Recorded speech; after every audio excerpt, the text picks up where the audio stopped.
I was relieved that I could show my final filial piety to my terminally ill mother-in-law. I thought so while looking at the newly completed house. But my mother-in-law and husband said something unexpected. Because I want to spend the end of my life alone with my son, don't interfere as an outsider. Please make sure you handle the loan payments. I was kicked out of the house with nothing. I was speechless due to the situation, but I couldn't back down now. I thought of something and decided to take revenge on them. My name is Ashley. I am a working married woman in my 30s, married for 3 years. I work at a real estate company, and although it's tough, it's rewarding and I enjoy my work. My relationship with my husband, Ben, isn't bad. And I am having a fulfilling life both privately and professionally. However, there is one thing that bothers me. It has been 3 years since we got married, and we still haven't been blessed with a child. I was anxious about not having children and had a checkup at the gynecologist. But no particular problems were found. Maybe the problem is with my husband, the doctor suggested. So I asked him to get tested too. However, he refused with distaste. What? You're saying it's my fault we can't have kids? No, I just want you to get checked as well, for peace of mind. Shut up. Usually, the problem is with the woman. Maybe your test results were wrong? Go get tested again. Unable to ask any further due to my husband's stubborn refusal, I kept quiet. My mother-in-law, who was kind at the beginning of our marriage, has started to act coldly toward me recently. Possibly because we haven't been able to have children. Like my husband. She assumes the reason we can't have children is because of me and yells at me. Isn't it embarrassing not being able to have children even after all this time? You're defective as a woman. Do something about it. Being unilaterally blamed by both my husband and mother-in-law, I gradually started to avoid the topic of children around them. At that time, I received news from Tracy, my sister-in-law, that she was pregnant. My mother-in-law was thrilled by the news and constantly praised Tracy while disparaging me. That's my daughter. A far cry from someone else who can't have children. Furthermore, my husband, who was originally a mama's boy, started to agree with her. And as if implying I was a failure compared to Tracy, he began to belittle me. Tracy, who has a quiet personality, looked apologetic and shrank whenever she saw me being disparaged by my mother-in-law and husband. When they were gone, she would come to apologize to me. Ashley, I'm really sorry I can't protect you. I've always been scared of my mother and brother. If I oppose them, I face severe consequences, so I can't say anything. When I asked her in detail, Tracy told me that she had been bullied by her mother and brother since she was young. Though they never hit her, they constantly ridiculed and belittled her. And she never received any praise. Therefore, she didn't feel happy about being superficially praised now. So, you mean, your mother and Ben just shifted their bullying target from you to me? Probably. Really, those two. The childishness of my mother-in-law and husband stirred a simmering anger within us. Afterward, the harassment from them only escalated. And I was constantly criticized and verbally abused. About things completely unrelated to having children. All you do is work. Don't you think about taking care of the home and supporting your husband? It's unbelievable for a wife. That's why you can't have children. Why don't you act more feminine? I was deeply hurt by their heartless words, but I endured silently without talking back. One day, it was discovered that my mother-in-law had terminal cancer. She began chemotherapy while continuing her visits to the doctor. But her body grew weaker each day, spending her days crying in anxiety and fear. Tracy and I, despite not having good feelings for her, felt pity and started visiting her home more frequently. Unable to leave my mother-in-law alone, Ben suggested that we build a barrier-free house and live with her. Thinking it wouldn't be long for her, I accepted his proposal. When I consulted with the real estate company I work for, I found land near the apartment where Tracy and her husband live. After discussing with them, we decided to buy that land and build a house, as they also felt it would be a relief to have the new house nearby. When I told my mother-in-law about it, she smiled weakly but looked relieved.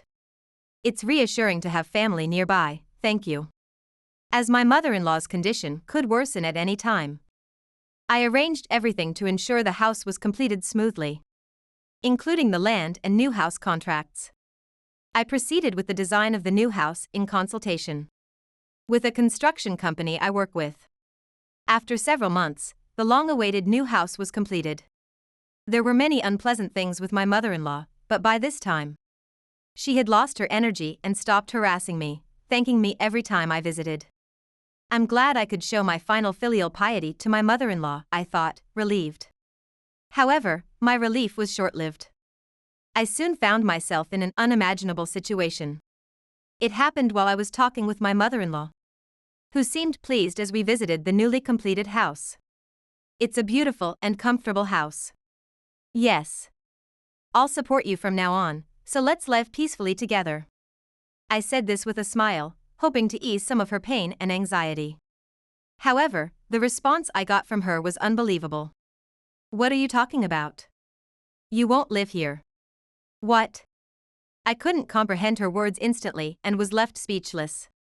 The gaunt mother-in-law then said with a malicious grin, I absolutely hate the idea of living with you, who are nothing but an outsider. I want to spend the end of my life just with Ben. Can you please not interfere? I was stunned by her harsh words, and then my husband approached, smirking. Oh, right. You keep paying for the house, okay? Changing the loan to my name is too much trouble. And you wouldn't want to switch it to me now, right? Plus, you're working, so you can easily afford it. His selfish remarks left me bewildered and furious. Wait. You're saying I should pay for a house I won't even live in? And I've already arranged to move out of our current house. Are you telling me to end up homeless? While I spoke frantically, my husband looked down on me and said, Why not just stay at Tracy's place? Then you can come over to do the caregiving and housework. It's easy since her place is close by, and if you two take turns, it'll be a piece of cake. I stared at him in disbelief.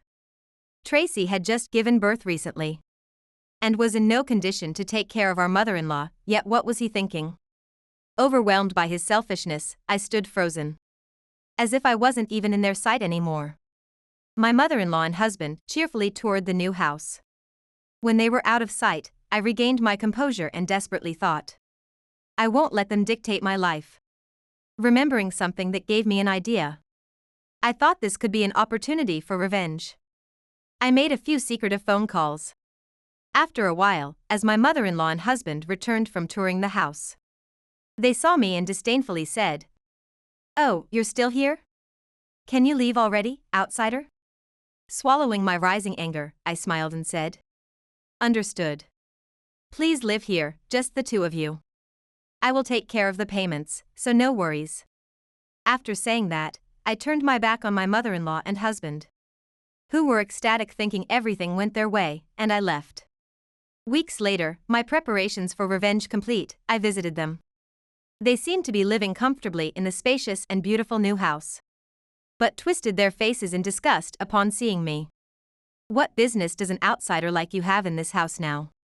Just looking at you makes me sick, so hurry up and state your business and leave. With undisguised annoyance, my mother-in-law spat these words. And my husband, supporting her, looked equally displeased. To them, I said with a smile, I've sold this house to Tracy and her husband. So, could you and Ben please leave promptly? What? Shocked by my words, my mother-in-law and husband's eyes widened in astonishment. Then, turning red with rage, they began to scream. What nonsense are you spouting all of a sudden? Yeah. This is the house of my mother and me. You have no right to meddle. As they lashed out, I maintained my smile and delivered the reality check. I do have the right to do something about this house. Remember? I own this house. As I held up the deed to the land and house, my mother-in-law and husband were speechless, their faces showing disbelief, leaving the contract management to me because it was more convenient had backfired on them. Regarding the sale to Tracy and her husband, they had actually been planning to build a house soon anyway. When I realized that my mother-in-law and husband were trying to take over the new house, I proposed to Tracy and her husband to buy it at a low price, seeing it as a chance to turn the tables on my mother-in-law and husband who had tormented us for so long. They happily agreed to my proposal. I explained the situation to the real estate company I work for. And we completed the sale without my husband and his mother knowing. The transfer of the house and land to Tracy and her husband has already been completed. All that's left is for you to pack up and leave. Shut up. We won't accept this. My mother-in-law and husband continued to resist. However, the real estate agent I had brought along for this purpose said, "If you continue to resist, we will have to report this as an illegal occupation to the police." They went pale and quieted down. Seizing the moment, I presented them with divorce papers. According to mother-in-law, I'm just an outsider. So let's divorce and make it official. Oh, and I'll be filing for alimony, so be prepared for that. As I added that casually, my husband's eyes bulged with anger. Alimony? I'm not paying that. What have I done to deserve this? While he yelled in anger, I coldly cut him off. I have suffered long-term emotional distress because of you and your mother. That's why I thought we couldn't continue our marriage, and I will claim alimony. If you refuse to pay, I'm prepared to take this to court. I'm confident I will win though. In fact, I had secretly recorded all the abusive words and harassment from my mother-in-law and husband. With Tracy's testimony as well, I had more than enough material to accuse them. When I confronted them with this, my husband crumbled on the spot and resignedly signed the divorce papers. Later, I visited Tracy, who had successfully moved into the new house, and asked her about their current situation. Following the handover of the new house, Tracy had cut ties with her mother and brother. Despite being kicked out, my mother-in-law and ex-husband shamelessly begged to live with her. Filled with resentment from their past actions, Tracy decisively refused. "Mom, Ben, I'm cutting ties with both of you. From now on, please do not contact or involve us in any way." Tracy firmly told them off. And my mother-in-law and ex-husband were left unable to respond. With no other relatives, they moved into a dilapidated tenement building after being kicked out. Due to the payments for the alimony and my mother-in-law's medical expenses, my ex-husband had to look for an affordable place, which led them to a rundown area. Despite meeting their basic needs, the old tenement was hardly livable, with issues like noise, drafts, and constant bad smells from the plumbing. They maintained a poor attitude as if to say why they had to live in such a terrible place, hardly greeting other residents, which sparked resentment in the community. Soon, they began to face harassment from their neighbors. Completely isolated within the tenement community, unable to seek help despite my mother-in-law's illness, they lived miserably.